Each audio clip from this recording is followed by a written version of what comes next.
cunts, what's going on? Well, we talk a little bit of shit about this blockade talk that's going around at the moment. Now look, obviously, I'd be right behind any sort of movement to shove it to the authorities and say, fuck you, we've had enough of being persecuted, we've had enough of being picked on, we've had enough of being demonised by the fucking media, which then allows you to persecute us even harder because in the eyes of the public, i.e. dickheads, dumb cunts, basic fuckers, you're somehow doing them a favour.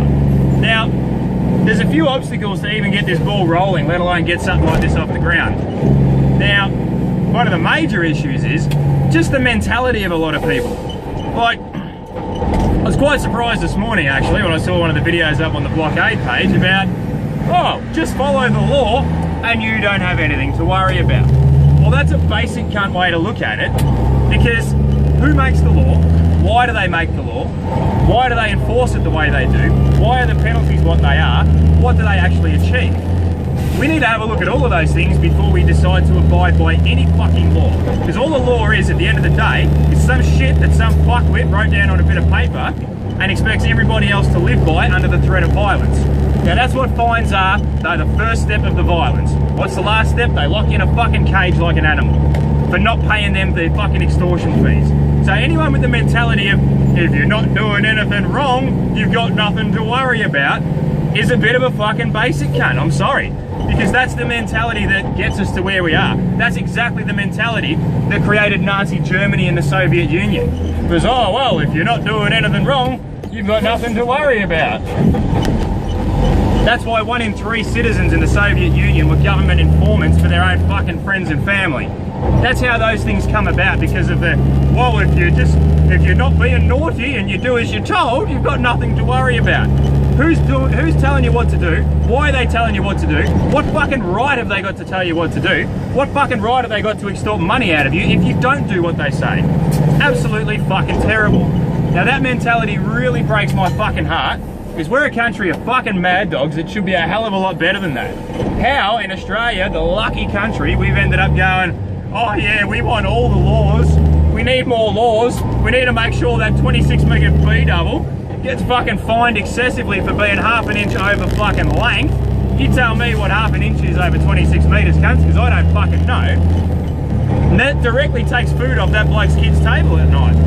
That's what it is.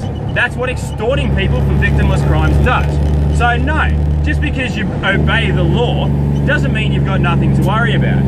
We've all obeyed the law and been done over by the fucking authorities. I was driving a locally registered prime mover, bobtail, down fucking Ballarat Road one day with a local run sheet, because that's what I was fucking doing.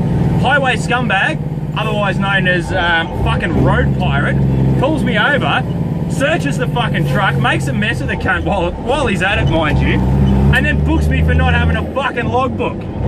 So it doesn't matter whether you do the right thing or not, these assholes have got discretion to raise revenue or to make their figures look better, to make them look better than fucking old mate on the afternoon shift or whatever, because it's a fucking workplace with politics like anything else. Now I could ramble on about this shit for fucking days, but if anything's ever going to happen, we need to get together, work out what the fucking priorities are. Because turning around and going, oh, 457s are the problem. Well, you try getting fucking young white cunts to drive trucks. It's pretty fucking hard. I've been trying to do it for the last 10 years that I've been driving the cunts. And I've got fucking one into it. And he lasted 6 months. So, you tell me, who's going to drive the fucking things? You just want to start carrying on about racism? That's why you don't hear me on the UHF. Oh, put, ding, ding. You're not funny. You're a dumb cunt. That was hilarious when I first heard it when I was a racist little fucking 12-year-old. Now I'm fucking 31 and I see that some of those Indian blokes are the most hard-working ones in the industry, and all some dumb cunt who's never listened to an opinion outside his own fucking circle wants to blame them for all of society's ills because they're fucking different. I don't know what we're going to do, guys, but we've got a lot of fucking work to do. This industry's going down the gurgler pretty fucking quick. I don't want to see it any more than any other cunt does. But unless we sort ourselves out, I don't know what options we've got. Anyway, I'll leave it there for now. Should have a new video series starting up, well, I'm starting on it tonight. Might throw one out tomorrow if I'm happy with it. Something for the young fellas. So, no one's looking out for the young blokes these days, so I'll put my fucking hand up. Anyway, cunts, catch us later. This is about to cut out. I'm out of recording time. G'day there, good cats. Well, let's set it off with a bit of a down change on the old Jacobs engine brake. Right, let's have a bit of a yarn about all this blockade bullshit going around at the moment, eh? I'd love to see something happen. Some solidarity in the industry, sticking it to the authorities. Oh, I get paid, he gets paid alright, don't worry. Oh, mate's talking to the dog in the passenger seat. See you, mate? That's what I'm talking about, a bit of solidarity between the brothers.